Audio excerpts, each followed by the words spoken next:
আসসালামু আলাইকুম গাইস, কেমন আছেন সবাই? আশা করছি অনেক ভালো আছেন। আলহামদুলিল্লাহ আমরা অনেক ভালো আছি। তো বেশি দিনের ছুটি নিয়ে আসতে পারি না, এবার 2-3 দিন শুধু বাড়িতে স্টে করেছি আমরা। আগামীকালকে চলে যাব, সেই জন্য আজকের ভিডিও শেয়ার করতেছি আপনাদের সঙ্গে।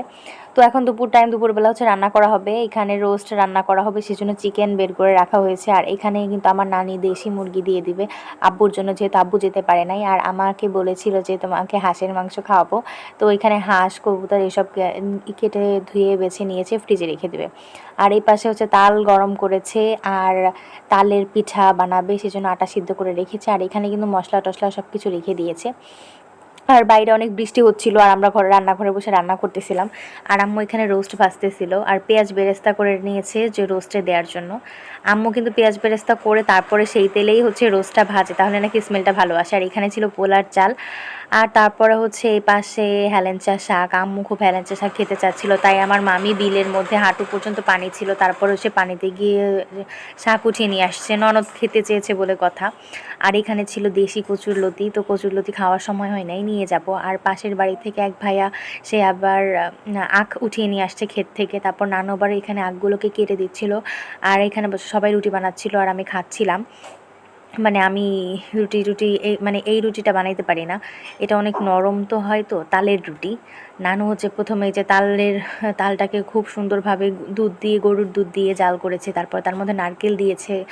তারপরে যদি মিষ্টি হয় নাই তাহলে নানু আর একটু চিনি দিয়েছে, তারপরে চালের গুঁড়া দিয়ে কিন্তু আটাটাকে সিদ্ধ করেছে। তো নানুই বানাচ্ছিল, তারপরে মাঝখানে আমি একটু একটু হেল্প করলাম।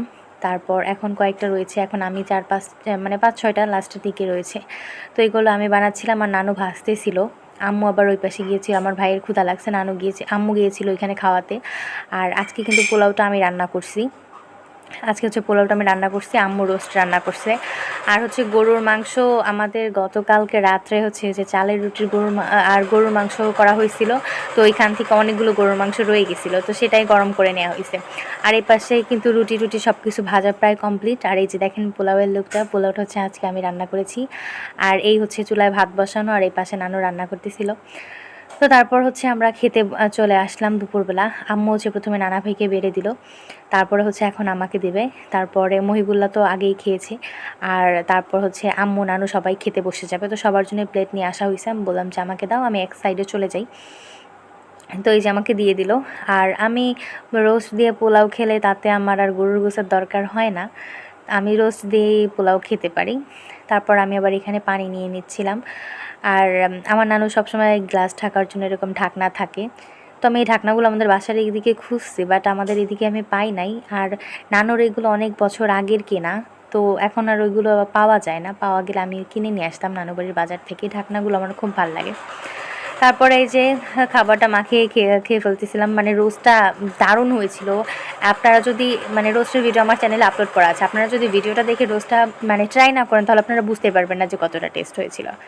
তো আজকের ভিডিও এই পর্যন্ত, সবাই ভালো থাকবেন, আল্লাহ হাফেজ, আসসালামু আলাইকুম।